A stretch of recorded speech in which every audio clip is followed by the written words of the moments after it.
Good morning students.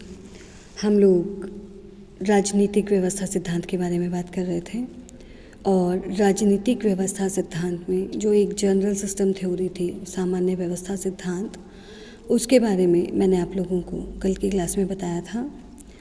आज मैं आप लोगों को डेविड ईस्टन के द्वारा जो राजनीतिक व्यवस्था सिद्धांत दिया गया है वो उसके बारे में बताऊंगी। डेविड ईस्टन ने 1953 में एक पुस्तक प्रकाशित की जिसका नाम था द पॉलिटिकल सिस्टम। उसमें एक सामान्य सिद्धांत के निर्माण का विचार प्रस्तुत किया। 1965 में उनकी दूसरी पुस्तक प्रकाशित हुई ए फ्रेमवर्क फॉर पॉलिटिकल एनालिसिस। उसमें उन्होंने राजनीतिक व्यवस्था सिद्धांत के प्रमुख प्रवर्गों को स्थापित किया। 1965 में ही डेविड ईस्टन की तीसरी पुस्तक a system analysis of political life में उन्होंने जो राजनीतिक व्यवस्था सिद्धांत था उसको किस प्रकार से लागू किया जा सकता है इसके बारे में बताया। डेविड ईस्टन ने राजनीतिक व्यवस्था की व्याख्या करते हुए कहा है कि उन अंतःक्रियाओं को जिनसे समाज में मूल्यों का आधिकारिक निर्धारण होता है उसे राजनीतिक व्यवस्था कहते हैं। उनके अनुसार राजनीतिक व्यवस्था एक खुली और स्वयं समंजनीय व्यवस्था है जो कि एक वातावरण में कार्य करती है। राजनीतिक व्यवस्था का पर्यावरण ईस्टन के अनुसार दो प्रकार का होता है। अंतः समाजीय व्यवस्था का पर्यावरण, अंतः समाजीय पर्यावरण जिसमें पारिस्थितिकीय, जीवशास्त्री, व्यक्तित्व और सामाजिक व्यवस्था इत्यादि सम्मिलित किए जाते हैं, और दूसरा है अतिरिक्त समाजीय पर्यावरण जिसमें अंतर्राष्ट्रीय राजनीतिक, अंतर्राष्ट्रीय पारिस्थितिकीय और अंतर्राष्ट्रीय सामाजिक व्यवस्था का पर्यावरण सम्मिलित किया जाता है। इस प्रकार डेविड ईस्टन यह मानते हैं कि हर राजनीतिक व्यवस्था के दो विशेष अनुलक्षण होते हैं। एक तो वह राजनीतिक व्यवस्था आदान प्रदानों और कार्य संपादनों की प्रक्रिया है और दूसरी तरफ राजनीतिक व्यवस्था उत्पातों या गड़बड़ों या दबावों की इतनी वशीभूत है कि इनसे इसका संतुलन भी विखंडित हो सकता है। जहाँ तक राजनीतिक व्यवस्था की आदान प्रक्रिया का प्रश्न है, यह दो तरफा होती है तथा राजनीतिक व्यवस्था और पर्यावरण के बीच चलती है, जबकि कार्य संपादनता राजनीतिक व्यवस्था के अंदर ही एक दिशा से दूसरी दिशा की तरफ चलती है। और जहाँ तक राजनीतिक व्यवस्था की गड़बड़ों और दबावों की वशीभूतता का प्रश्न है, इसको रोकने के लिए व्यवस्था के अंदर ही इसके मुआवजे की प्रक्रियाएं होती हैं जो राजनीतिक व्यवस्था को टुकड़े टुकड़े होने से बचाए रखती है। डेविड ईस्टन का कहना है कि उत्पात हमेशा पर्यावरण से आते हैं जो अनुकूल भी हो सकते हैं या फिर व्यवहार में तनाव भी ला सकते हैं, और यह तनाव व दबाव आंतरिक प्रभाव वाले होते हैं और व्यवस्था के आवश्यक परिवर्तनों को एक सीमा के आगे धकेल देने से उत्पन्न होते हैं।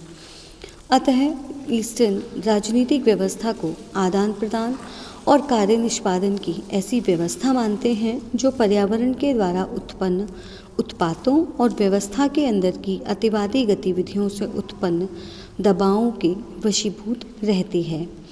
जब ईस्टन राजनीतिक व्यवस्था की व्याख्या करते हैं तो उसमें वो निम्न बातों को सम्मिलित करते हैं। आदान प्रदान या विनिमय की प्रक्रिया के रूप में राजनीतिक व्यवस्था में पर्यावरण से व्यवस्था और व्यवस्था से पर्यावरण की तरफ आदान प्रदान चलता रहता है। कार्य संपादन की प्रक्रिया के रूप में राजनीतिक व्यवस्था में कार्य संपादन व्यवस्था के अंदर ही एक दिशा से दूसरी दिशा की तरफ चलता रहता है। राजनीतिक व्यवस्था में उत्पातों या गड़बड़ों के कारण राजनीतिक व्यवस्था में उत्पातों या गड़बड़ों की वशीभूतता पर्यावरण के कारण होती है, क्योंकि इस प्रकार के उत्पाद या प्रॉब्लम्स पर्यावरण से ही आती है। अतः यह व्यवस्था से बाहर के प्रभावों से व्यवस्था के वशीभूत रहते हैं जो अनुकूल और प्रतिकूल दोनों प्रकार के होते हैं। राजनीतिक व्यवस्था में दबावों और खिंचावों की वशीभूतता व्यवस्था के अंदर ही व्यवस्था के आवश्यक परिवर्तनों के संकटपूर्ण सीमा के आगे धकेले जाने पर उत्पन्न होती है। इस प्रकार राजनीतिक व्यवस्था जो है, उस राजनीतिक व्यवस्था में पर्यावरण का अहम रोल होता है, और जो पर्यावरण है, हमारा जो समाज है, उस समाज से बहुत सारी समस्याएं आती है, और उस समाज से जो समस्याएं आती हैं, उन समस्याओं का निस्तारण करने का कार्य राजनीतिक व्यवस्था का होता है। एक ईस्टर्न की राजनीतिक व्यवस्था को मैं हमेशा एक कंप्यूटर के माध्यम से समझाती हूँ। जैसे हमारे सामने कंप्यूटर होता है, सामने रखा हुआ है, वो कुछ नहीं करेगा, जब तो उसके किसी भी बटन को हम हिलाएंगे तो उसका डैशबोर्ड दिखाई देता है। उसी प्रकार राजनीतिक व्यवस्था जो होती है, राजनीतिक व्यवस्था की तरह ही कंप्यूटर में जब हम कुछ इनपुट देते हैं, ठीक है, इनपुट देने के बाद उसमें गोल गोल एक चक्र घूमता है, मतलब वो प्रोसेस कर रहा है, और प्रोसेस करने के बाद जो हमारा रिजल्ट होता है वो हमें कंप्यूटर की स्क्रीन पे दिखाई देने लगता है। बिल्कुल इसी प्रकार डेविड ईस्टन अपनी सिस्टम थ्योरी को बताते हैं कि जो पूरा समाज है, उस समाज में बहुत सारे प्रॉब्लम्स होती हैं, बहुत सारी समस्याएं होती हैं।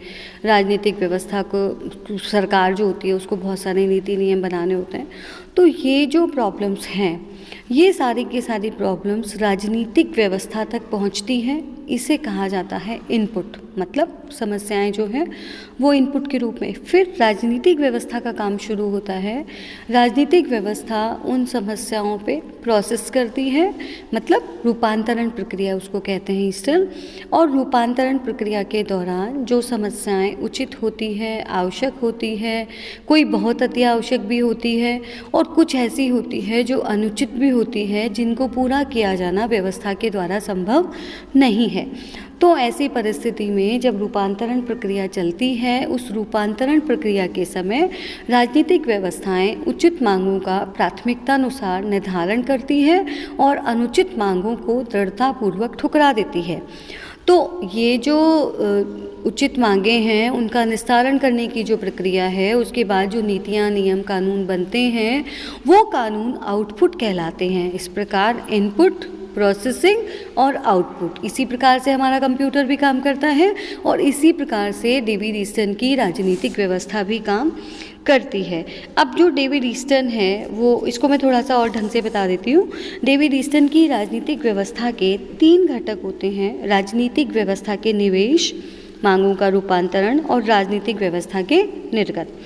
राजनीतिक व्यवस्था के निवेश में डेविड ईस्टन निवेश में मांगों और समर्थनों को सम्मिलित करते हैं।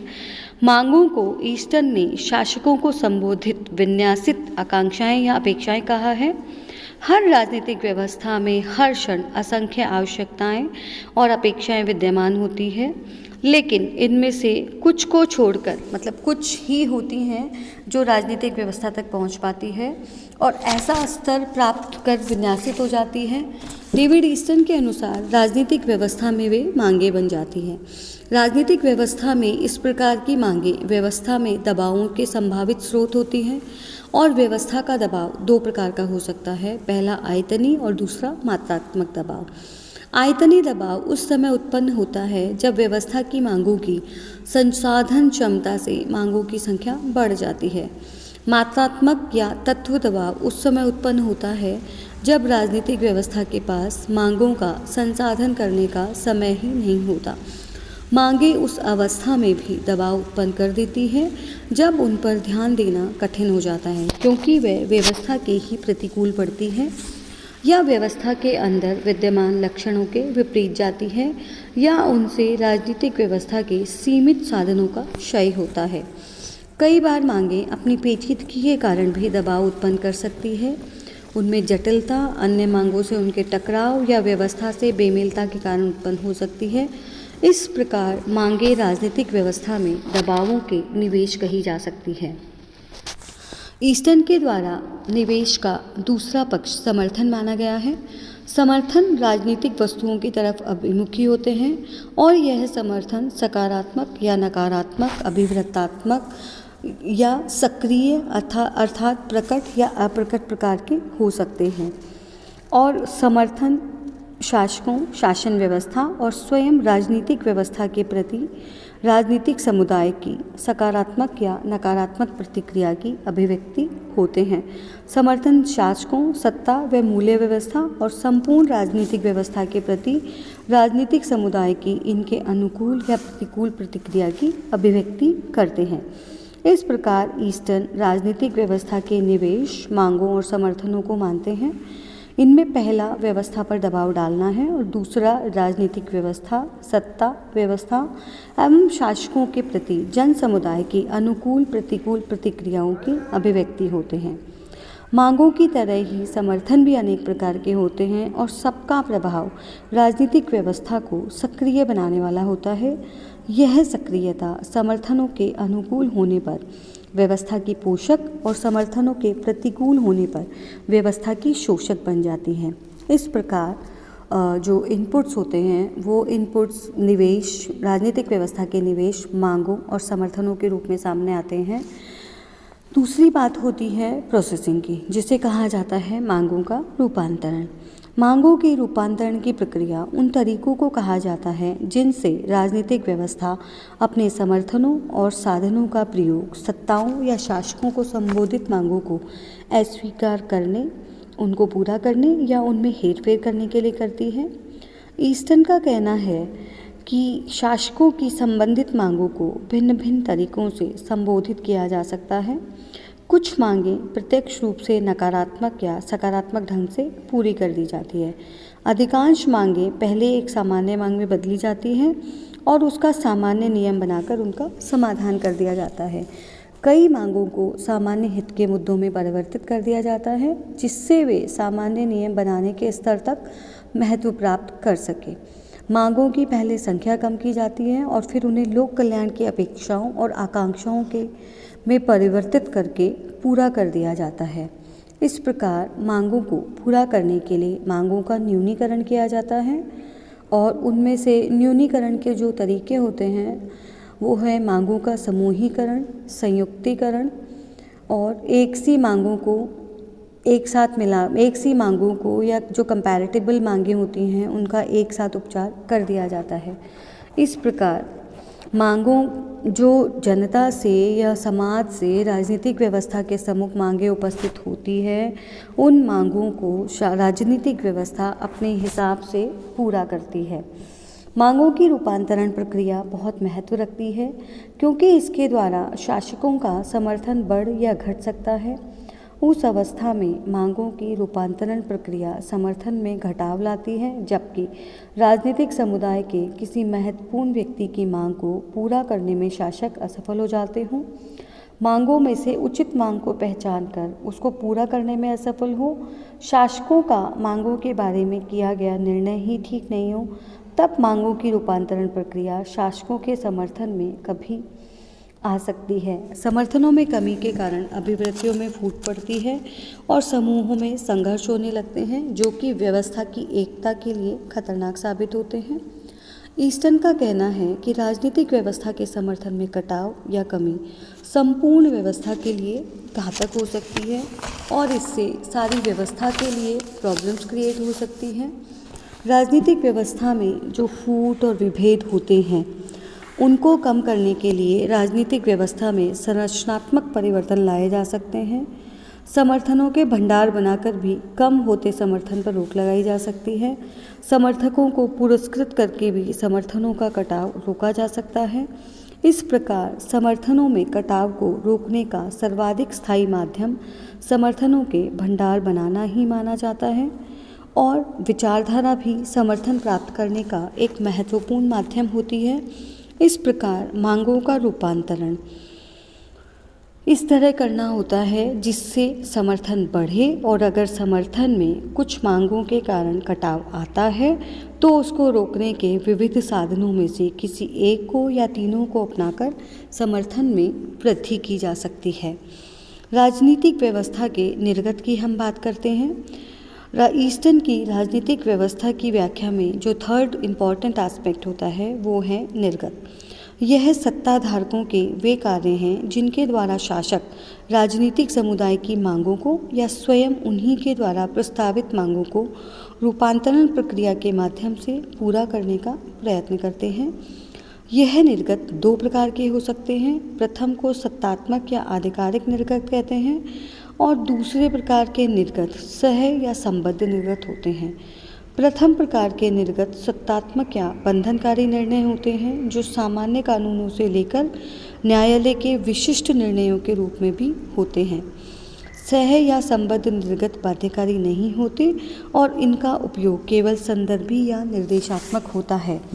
यह नीतियों, प्रतिबद्धताओं और तर्क संगतताओं से संबंधित होते हैं। इनके माध्यम से शासक अपने उद्देश्यों, लक्ष्यों या कार्यक्रम को समझाने का प्रयत्न करते हैं जिससे उनके शासन और कार्यक्रमों के लिए समर्थन जुटाया जा सके। अगर निर्गतों को दूसरी तरह के दृष्टिकोण से देखें तो यह पर्यावरण से उत्पन्न उत्पातों या मांगों, दबावों या विभेदों से उत्पन्न राजनीतिक व्यवस्था में आने वाले तनावों के प्रति शासकों की प्रतिक्रिया है। इस अर्थ में निर्गत निवेशों और निर्गतों के बीच प्रतिसंभरण की अवधारणा को खींच लाते हैं, क्योंकि निर्गतों का यह अर्थ निर्गतों के परिणामों को निवेशों के निरंतर आगम के साथ जोड़ता है। इस प्रकार राजनीतिक व्यवस्था में एक जटिल चक्रीय प्रकृति स्थापित हो जाती है। उसके द्वारा प्रस्तावित यह दोहरा प्रतिसंभरण निम्न प्रकार होता है। एक प्रतिसंभरण तो उस जानकारी का होता है जिसके द्वारा शासक अपने निर्गतों की प्रभावकारिता को जांचने या अपने निर्गतों को पुनः समायोजित या ठीक करने का प्रयत्न करते हैं। और जो दूसरा प्रतिसंभरण होता है वो निर्गतों के परिणाम का होता है। यह राजनीतिक समुदाय, राजनीतिक व्यवस्था के निवेशों, पर्यावरण इत्यादि के ऊपर प्रभाव से संबंधित होता है। इस प्रतिसंभरण से राजनीतिक व्यवस्था का परिस्थितियों के अनुरूप अनुकूलन या परिस्थितियों को इस तरह परिवर्तित करने से संबंध है जिससे निर्गत राजनीतिक व्यवस्था के अधिक समरूप या उसके पक्ष में हो जाए। इस प्रकार ईस्टन ने निर्गतों में ही प्रतिसंभरण की धारणा को सम्मिलित कर लिया है।